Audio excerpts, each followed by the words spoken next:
एक राजा आधी रात को अपने देश में घूमने के लिए निकला।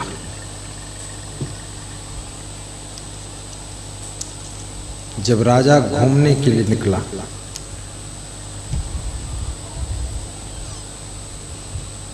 राजा पता लगा रहा था कि हमारी प्रजा कैसे है, क्या हो रहा है। घूमते घूमते सवेरे 4 बजे लौटा तो जो राजमहल के गेट पर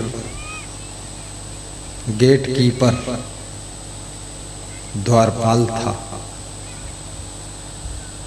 एक फटा कंबल ओढ़कर लेटा हुआ था, गहरी नींद में सोया था।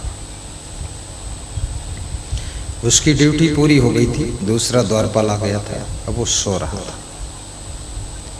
राजा ने उसको जगाया और कहा कि कुंभ मेला के संत जी पर्चे बांट रहे हैं, बच्चे नहीं लेंगे और जो बड़े लोग हैं वही लेंगे और पढ़ेंगे इसको और सुरक्षित रखेंगे, इसमें प्रसाद नहीं लेंगे और इसमें जो लिखा है वो करेंगे भी। तो घटना घटी। राजा ने उसको जगाया और पूछा कि ये छोटा सा कंबल, फटा सा कंबल, इतनी ठंडी, माघ की ठंडी, और तू इसको ओढ़कर सो रहा है, तेरे को ठंडी नहीं लगती? मैं तो 2 रजाई ओढ़ता हूं तब ठंड जाती है, तू केवल एक पतला कंबल, फटा कंबल, छोटा कंबल सिकुड़ के गुड़र मुड़ होकर पड़ा है उसमें। तो उसने कहा सब आपकी कृपा है, सुखी हूं, ठीक है। तो राजा ने कहा नहीं नहीं, मेरे राज्य में कोई दुखी नहीं रह सकता, असुविधा से नहीं रहेगा। ए मंत्री, इसके लिए आज शाम को कंबल भेजेंगे, हम रजाई भेजेंगे और एक स्वेटर भेजेंगे। अब वो गरीब आदमी द्वारपाल है, गेट का कीपर है, उसके मन में हुआ अब राजा साहब की दया हो गई, मेरे लिए रजाई आएगी, कोट आएगा, स्वेटर आएगा। बड़ा खुश, बड़ा खुश। लेकिन राजा घूम कर गया, रात भर जागा था, देश का भ्रमण किया था, थका था, नींद थी, राजा सो गया। सो करके जब नींद पूरी हुई, दोपहर के बाद उठा, स्नान किया, भोजन किया, अपने राजकाज के काम में लग गया।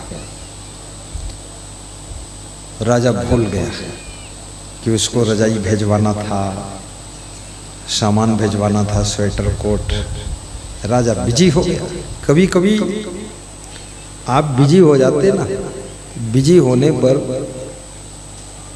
आप आवश्यक काम भी भूल जाते हैं कभी कभी, और तुम कहते हो अरे हम तो भूल गए, हमको याद ही नहीं रहा।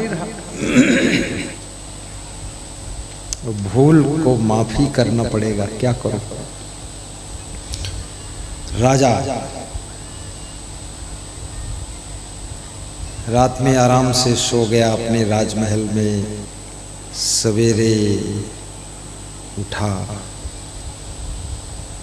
तो एक सिपाही राजा के सामने आया, हाथ जोड़कर खड़ा हुआ, बोला राजा साहब एक दुखद सूचना है। बोले क्या? बोले वो जो द्वारपाल था वो रात में ठंडी से मर गया है। कौन द्वारपाल? अरे जिसको आपने कल देखा था, ठंडी लग रही थी, आपने कहा था रजाई ला दूंगा, कंबल दे दूंगा, स्वेटर दे दूंगा, ये दे दूंगा, वो आज रात में मर गया है, ठंडी ज्यादा लग गई, मर गया।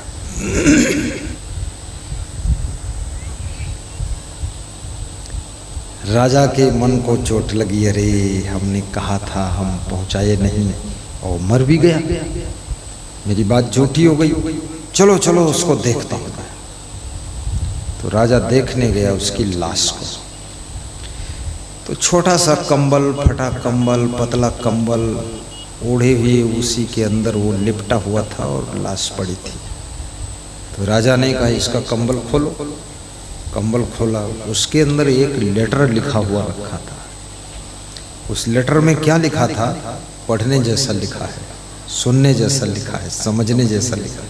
उसमें लिखा है, राजा साहब मैं आपको अंतिम प्रणाम करता हूं। मैं 50 साल से इतनी ठंडी झेल रहा था, आत्मविश्वास के साथ, आत्म भरोसा के साथ, लेकिन कल रात में आप आए, आपने कहा रजाई दूंगा, कोट दूंगा, स्वेटर दूंगा, सब भेजूंगा। तो मेरा आत्म भरोसा टूट गया और मैंने राजा के ऊपर भरोसा कर लिया। और राजा पर जब भरोसा किया, राजा ने न रजाई भेजा, न कंबल भेजा, न कोट भेजा, न स्वेटर भेजा। तो जब मेरा आत्म विश्वास, आत्म भरोसा टूट गया और राजा का भी भरोसा भी टूट गया, वो भी लाया नहीं कुछ, तो मेरे ठंडी ज़्यादा लग गई और मैं मर रहा हूँ। राजा जी माफ़ करना, यदि तुम मुझसे वादा ना करते रजाई देने का तो शायद मैं इस ठंडी को सह लेता आत्मविश्वास के साथ में, लेकिन तुमने जो हमको भरोसा दे दिया और भरोसा देकर भी कुछ नहीं दिया और मेरा आत्म भरोसा टूट गया, इसलिए मैं मर रहा हूँ, मेरे प्राण छोड़ रहे। याद रखना, आत्म भरोसा बहुत बड़ी चीज है। दूसरे पर भरोसा करोगे तो तुम्हारे भरोसा को पूरा करेगा कि नहीं, संदेह है। दूसरे के भरोसा का क्या भरोसा, कुछ करेगा कि नहीं करेगा, लेकिन आत्म भरोसा, खुद का भरोसा, खुद का विश्वास, आत्मविश्वास, आत्म बल सबसे बड़ा बल है। कुटुंब बल भी साथ छोड़ देता है, बुद्धि बल भी साथ छोड़ देगा आपका, बुद्धि भी कम हो जाएगी कभी, शरीर बल भी साथ छोड़ देगा, रिश्तेदारों का बल भी साथ छोड़ देगा, और याद रखना मित्रों का बल भी साथ छोड़ देगा, धन बल भी छोड़ देगा, जन बल भी छोड़ देगा, लेकिन मरते दम तक आग के अंदर जो आत्म बल है वो कभी आपका साथ नहीं छोड़ता है। आत्म बल